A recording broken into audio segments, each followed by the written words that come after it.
My name is Michelle Gould. Some people say I look like Leah Michelle from Glee. And just like her, I might break out in song and dance at any moment, so get ready. You know, it's believed that people that go into comedy had something go drastically wrong in their lives. You have some examples here tonight. I mean, look at poor Elise. She had a veteran ask her to sit on his face. That's scarring. And I'm no exception to this rule of people that go into comedy that had something go wrong in their life. I recently went on a family cruise. And this is my 10th cruise. I'm a connoisseur, if you will. Although this was my first as like an adult, like a real taxpayer and shit. So I saw it through a different perspective, a different lens, if you will. My childhood expectations of this cruise were crushing like red pepper flakes. It was similar to the experience I had this summer when I popped in and popped out of the Wisconsin Dells. You know, I loved the Dells growing up. Those water slides were the highlight of my summer, like a true adventure. And then going now as an adult, I kind of just saw it as a DMV with chlorine and more exposed flesh than a normal DMV. But cruises were great growing up, right? I mean, they're all about pina coladas and hot tubs and boys. And then all things I've realized only little kids and really old people love, like shuffleboard and trivia and bingo. So now I found myself questioning at my middle of the fairway age of 24, why the fuck am I on a cruise? And why am I spending all this money and a third of my annual paid time off to be in a room with my mom and sister the size of 4 consecutive porta potties? Truly. And while in this shithole, I had a nice epiphany. You know how you tend to love the people that fulfill your physical vital needs? Like, for example, if you're starving of hunger, you really appreciate that person that feeds you delicious food, right? And you know, if you are in a fight with someone and they're your spouse or partner, you might be more likely to forgive them because they're the ones supplying you with orgasms. Hopefully. Looking at you women. Well, the same is true and opposite of those that take away your physical needs. Every night, I would attempt to fall asleep to a symphony of snoring, sneezing, coughing, bathroom using, opera singing. I don't know what the fuck it was, but my mom and sister usurped my REM cycle, and for that I love them less.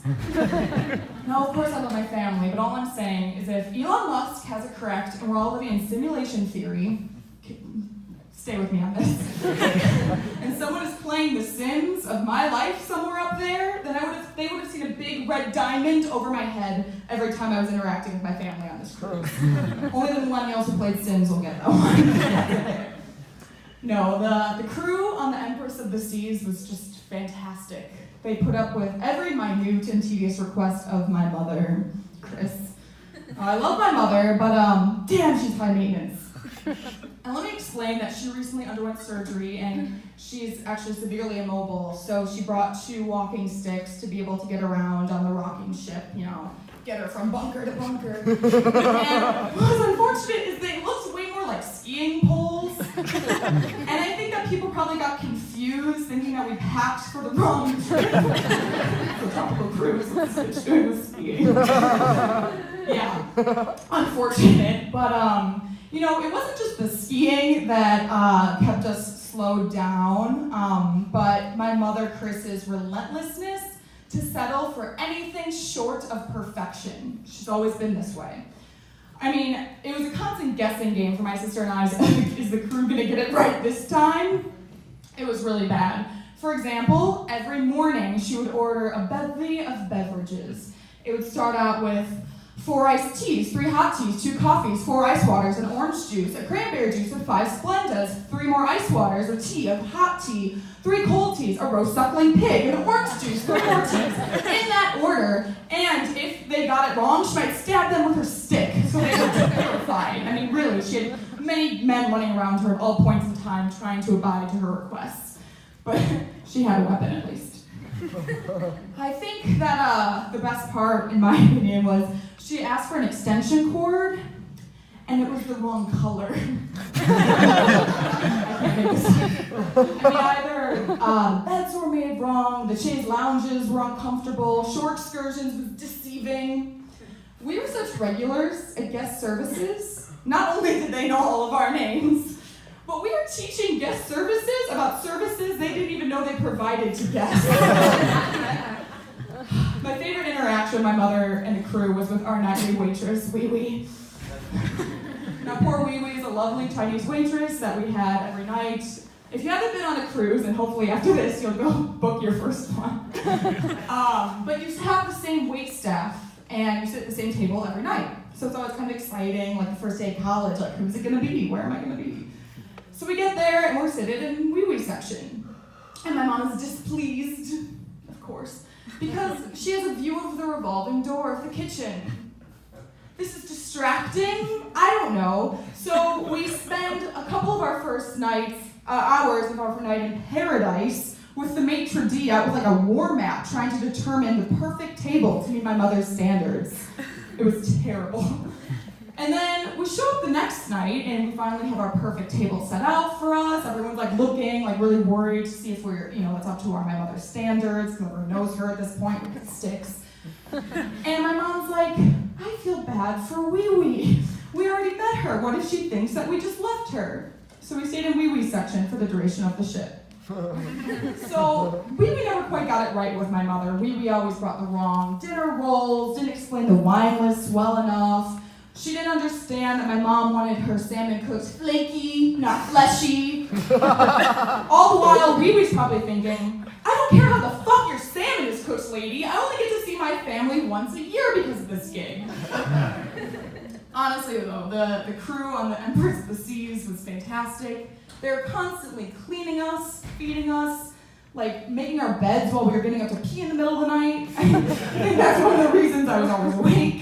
The tissues were about to sneeze, like crazy how intuitive these people are. And all the while, they're chipper as cheerleaders who just lost their virginity.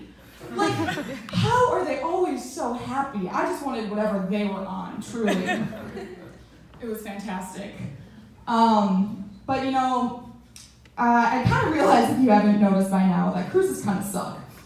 You're in this confined space with the people that know how to push your buttons like no one else in the world. Your family. You're isolated with nowhere to run. I was terrified my mother would stab me with one of her sticks if I didn't abide to one of her ice water retrieving demands. And then there's the food. So on a cruise, you have your standard 8 meals a day, 4 courses per meal. and then all the other times you're eating. And then you're expected to parade around in a bikini after all of that. I think people were wondering how Shamu was able to jump up on board. I was such a regular at the cafeteria that when I walked in, they would say, "Welcome back." My mother may have been the princess of the ship, but I was the queen of the cafeteria. And for that, I was proud. Titanic has always been one of my favorite movies, obviously. And for the first time, I really empathized with Rose in that scene when she's on the back of the ship contemplating jumping off. And I was thinking, it would be so easy. No one could stop me. I'd be able to leave all of this. I looked down at the glistening water, so peaceful. And then I heard someone yell, "Free mojitos and karaoke in the Boleros lounge!" And I snapped back into reality and realized the cruise-loving enthusiast I really am. My sister and I were stars of the cruise because of our karaoke skills. There was truly a bit of a cult among us on board. I really peaked, though, I have to admit. One morning I was on the treadmill, surprisingly, and the woman next to me goes, "Are you Michelle?" "Yeah." "I loved your number last night. You are fantastic." "Oh, thank you." It was short-lived. A star was born and then quickly signed up for AARP, but still, it was fantastic. And it may have been confined to just the oldest ship of the Royal Caribbean fleet, but let me have one, okay? It was cool. But the song that I would sing that people loved the most, except parents with young kids who had just gotten it out of being stuck in their heads, was "Let It Go." And I think maybe looking back, it was a tribute to my mother and Chris's country skiing that she liked to do in the halls because of her love of winter sports on this cruise. But I have my own rendition. I already warned you I might break out in song, so are you ready for it? Yeah. The chef posts up the menu tonight, no hunger to be seen. A kingdom of midnight buffets, and it looks like I'm the queen. My stomach howls like there's no toilet inside. Couldn't keep it down, heaven knows I've tried. Don't let them have me, don't let them see. These coconut cookies were made for me. Conceal the guac and cheese nachos. Don't let them show. Let it go, let it go. My pants don't zip up anymore. Let it go, let it go. My buns just fell to the floor. My mother will say, let the ship sail on. I did like that bikini top anyway.